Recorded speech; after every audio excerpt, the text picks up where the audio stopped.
नमस्कार, मैं प्रवीण अहलावत हूँ। आप 90 डिग्री देख रहे हैं। रोहतक, झज्जर, सोनीपत वैसे तो कांग्रेस का गढ़ बोला जाता है, लेकिन राज की दहलीज पर जब कांग्रेस को बताया जा रहा है, उससे 15 दिन पहले कांग्रेस अपने गढ़ में ही सियासी दरी है, कांग्रेस पार्टी की है, वो खिसकती हुई है, कुछ नज़र आ रही है। ये कबलाना गांव का स्टेडियम है, जहां पर अब से कुछ ही देर पहले चौधरी भूपेंद्र सिंह हुड्डा और झज्जर से विधायक गीता भुक्कल है, यहाँ पर जनसभा को संबोधित कर रहे थे। कबलाना गांव को इसलिए चुना गया था क्योंकि जो झज्जर की सीट आती है उसमें जो इस एरिया का काफ़ी ज़्यादा योगदान होता है, जिसमें बिरधाना गांव हो जाता है, भदानी, भदाना, कबलाना, ये कई गांव यहाँ पर हो जाते हैं जो कांग्रेस का गढ़ माने जाते हैं, जो 10 या 15 हज़ार के बीच में है, कांग्रेस जीतती है।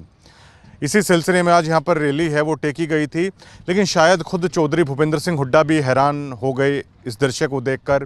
पूरा पंडाल जो का त्यों बिल्कुल खाली।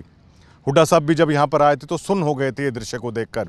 बाद में कुछ लोग आए, कुछ ही लोग हैं उस पंडाल में आए, पूरा पंडाल है फिर भी खाली पड़ा रहा। ये तस्वीरें देख के क्योंकि हम तो अक्सर जो दीपेंद्र हुड्डा साहब का गढ़ है, यहीं पर लगातार कई सालों से कवर करते आ रहे हैं तमाम चीज़ों को।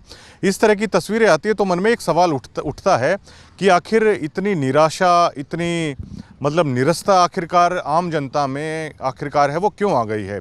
क्या चौधरी भूपेंद्र सिंह हुड्डा का कद ऐसा है कि केवल 200 आदमियों में है, उन्हें जनसभा करके जानी पड़ेगी किसी प्रत्याशी को लेकर? कल दीपेंद्र सिंह हुड्डा बहादुरगढ़ में 4 गांवों में जनसभा करके गए हैं।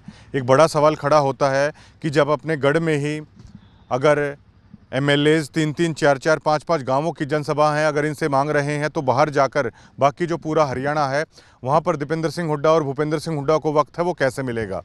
जिससे ये साबित होता है कहीं ना कहीं अपने घर में ही कांग्रेस घिरती हुई नज़र आ रही है, खासा नुकसान हो रहा है।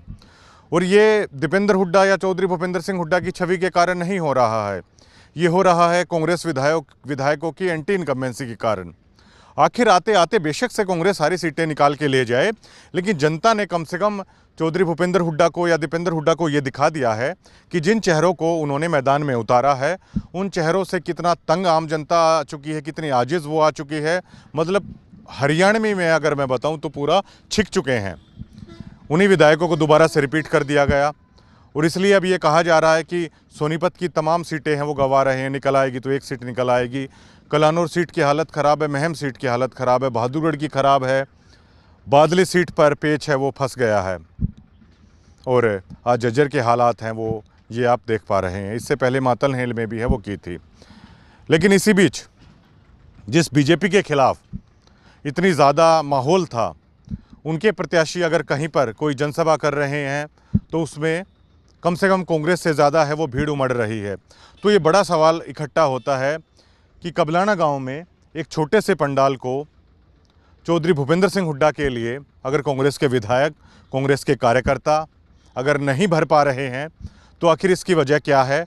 और गहर चिंतन मंथन है कांग्रेस पार्टी को है यहाँ से करना होगा, क्योंकि ये सभी मानकर चल रहे हैं कि कांग्रेस राज की दहलीज पर है, लेकिन सियासी दरी अचानक से है वो खिसक जाती है कभी कभार चुनावों से कुछ समय पहले तक, जिससे कांग्रेस को है वो सावधान रहना होगा।